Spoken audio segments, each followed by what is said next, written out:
This channel does not promote any violent, harmful, or illegal activities. All content provided by this channel is meant for an educational purpose only. UEM Jaipur is a perfect target for prospective students aspiring for good jobs, good education with future-ready skills. আরো একবার স্বাগত টিভি9 বাংলায় lima রয়েছে আপনাদের সঙ্গে। সাঁইথিয়ার পর এবার মল্লারপুর বীরভূমে 6 দিনের মাথায় আবারও খুন তৃণমূল নেতা। পর বোমা ছুড়ে খুন করা হলো পঞ্চায়েত সদস্যের স্বামীকে।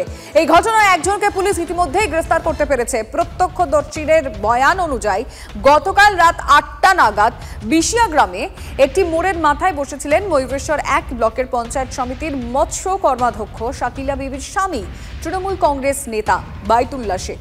ঠিক সেই সময় একদল দুষ্কৃতী এসে বাইতুল্লাহকে লক্ষ্য করে পরপর 3টি বোমা ছোড়ে। গুরুতর জখম অবস্থায় তাকে রামপুরহাট মেডিকেল কলেজ হাসপাতালে নিয়ে যাওয়া হয়। সেখানে তাকে চিকিৎসকরা মৃত ঘোষণা করেন। সিপিএম এর দিকে অভিযোগের আঙুল নিহতের স্ত্রী। বিরোধীদের বিরুদ্ধে হামলার অভিযোগ তৃণমূলের, কিন্তু বিজেপি সিপিএম এই অভিযোগ মানতে নারাজ।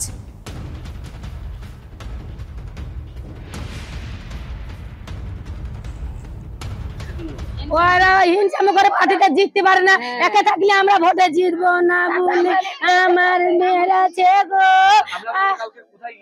চায়ের দোকানে আসার পথে অসীম, নাসিম আর বসির, তহজুল আর একজন কে ওর নাম ওই মুসা ওরা সিপিএম পার্টিতে দাঁড়ায়।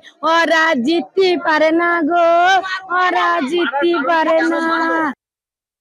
ওই আমার ছেলে ই করে তৃণমূলের পার্টি, এবার আমার ছেলেরা জিতছি আর ওরা জিততে পারে না বিজেপিতে নিয়ে। এবার আগে ওকে মেরে দিলি তাহলে আমরা এবার পাবো না, আমরা রাজ করে খাবো। ইয়াই আমার ছেলের উপরে রাগ নিয়ে মেরে।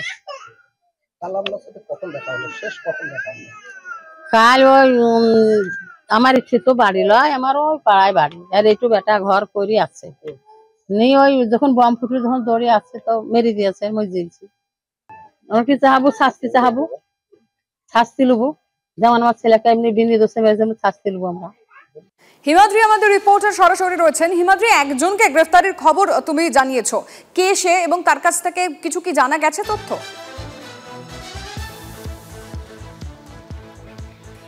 দেখো, একেবারে একজনকে ইতিমধ্যেই মল্লারপুর থানা গ্রেপ্তার করেছে এবং তার কাছ থেকে জিজ্ঞাসাবাদ চলছে। তার কাছে একাধিক তথ্য রয়েছে কিনা সেই খতিয়ে দেখা হচ্ছে, বা কে বা কারা এই সাথে জড়িত রয়েছে সেই সমস্ত কিন্তু মল্লারপুর থানা জিজ্ঞাসাবাদ শুরু করেছে ইতিমধ্যেই ওই ব্যক্তিকে। একটা ছবি দেখাবার চেষ্টা করব। যেই জায়গায় গতকাল সন্ধ্যাবেলায় যেই চায়ের দোকানে বসেছিল এই তৃণমূল নেতা, সেই চায়ের দোকান বর্তমানে বন্ধ রয়েছে। এখান থেকে ঠিক প্রায় 50 মিটার দূরত্বে যেখানে তাকে খুন করা হয়েছে সেই ছবিটা দেখাবার চেষ্টা করব। চায়ের দোকান থেকে মেরে কেটে 50 মিটার দূর সেই যে পুকুর পাড়, এই পুকুর পাড়েই কিন্তু যখন সে এই পুকুরের জলে পা ধুচ্ছিল, তারপর পা ধুয়ে ওঠার পরেই কিন্তু একের পর এক বোমা মারা হয়। 3টে বোমা মারা হয়েছে এবং সেই 3টে বোমার আঘাতে গুরুতর জখম হয়। রামপুরহাট মেডিকেল কলেজে নিয়ে যাওয়া হলে তাকে মৃত বলে ঘোষণা করা হয়। তুমি দেখতে পাচ্ছ সেই জায়গাটা ইতিমধ্যেই পুলিশ ঘিরে রেখেছে যাতে নতুন করে এখানে কেউ ঢুকতে না পারে। সেই ছবি, এই ছবিটা দেখতে পাচ্ছ এবং এই সেই পুকুর পাড় যেখানে তাকে খুন করা হয়েছিল। এবং আরও একটা ছবি দেখাবার চেষ্টা করব। এখানে এই যে জায়গা রয়েছে, আমি এখন ঠিক এই জায়গায় দাঁড়িয়ে রয়েছি। যারা তাকে খুন করেছে বা বোমা মেরেছে ঠিক এই জায়গায় কিন্তু তারা দাঁড়িয়েছিল, এমনটাই কিন্তু মনে করা হচ্ছে। এখান থেকেই এই যে পুকুরের পাশ, সেখানে তাকে বোম মারা হয়েছে, এরপরেই কিন্তু মৃত্যু হয়েছে। ইতিমধ্যেই একজনকে আপাতত গ্রেপ্তার করা হয়েছে, এই গ্রামেরই বাসিন্দা। তো এবং এই যে খুন হয়েছে সেই খুন যে একেবারেই অরাজনৈতিক নয়, একেবারে রাজনীতির খুন, সেটা কিন্তু গ্রামের লোকে প্রত্যেকেই বলছে। এখন দেখার বিষয় এই ঘটনার সাথে আরও কারা কারা যুক্ত রয়েছে, কাদেরকে গ্রেপ্তার করে এরপরে পুলিশ, সব মিলিয়ে কিন্তু ইতিমধ্যেই ওই একজন ব্যক্তিকে জিজ্ঞাসাবাদ শুরু করছে। বুঝতে পেরেছি হিমাদ্রি, তুমি নজর রাখো যারা স্থানীয় বিজেপি সিপিএম নেতৃত্ব রয়েছে তারা কি বলেছে শুনবো। অভিযোগ তো করতে হবে, তো বলতে না যে তৃণমূলকে মেরেছে, অভিযোগ একটা কোনো দলের বিরুদ্ধে বলতে হবে। এখন মূল সমস্যাটা হচ্ছে একদম ওপর থেকে পিসি ভাইপোর বরকার লড়াই নেমে এসছে এখানে বীরভূম জেলা থেকে কেষ্টকাজুলের বরকার লড়াই, আর তার নিচের যে লড়াইটা সেই লড়াইয়ের প্রতিফলন ঘটছে এখানে।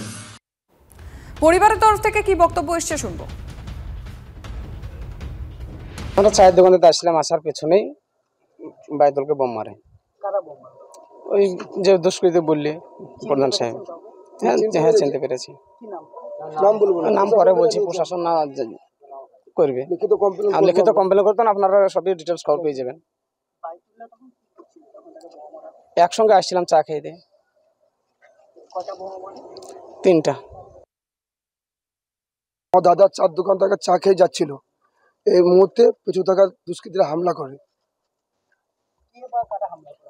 এটা একটা চক্রান্ত, বিজেপির চক্রান্ত, ষড়যন্ত্র ওরা করেছে এটা। আচ্ছা, আগে কি আপনারা জানতে পেরেছিলেন যে আপনার দাদার উপর হামলা হতে পারে? আমরা অতটা জানতে পারিনি, জানতে পারলে অবশ্য সতর্ক হতাম। এর আগে ঘটেনি তো, আজ মোটামুটি 9 বছর শান্ত ছিল বিষয়, এই হঠাৎ হয়েছিল। কি শুনবো এখন, শোনার কিছু বুঝতে পারা যাচ্ছে না তো। এটা বোমের আওয়াজ পেয়েছিলাম পরপর 3টা, ভালো আওয়াজ। কত কটা? 3টে। স্থানীয় তৃণমূল নেতৃত্ব কিভাবে দেখছে বিষয়টি শুনবো। আমাদের গ্রামে তারা কারা, আমরা অন্ধকারে, রাতের অন্ধকারে। কোন রাজনৈতিক দলের লোক তারা? রাজনৈতিক দলের। কোন দলের? ওরা সময় বিজেপি করে, সময় সিপিএমও করে। কেন মারলো, কেন আপনাদেরকে? ও পঞ্চায়েত সমিতি কর্মাধ্যক্ষ আছে আমাদের তৃণমূলের বাইতুলদা, দুবারের পঞ্চায়েত সমিতি কর্মাধ্যক্ষ। এবার মহিলা সিট ছিল, ওনার স্ত্রী আছে, আগে ইলেকশনে উনি ছিল। কজন আহত হয়েছে? আমরা 3 জন।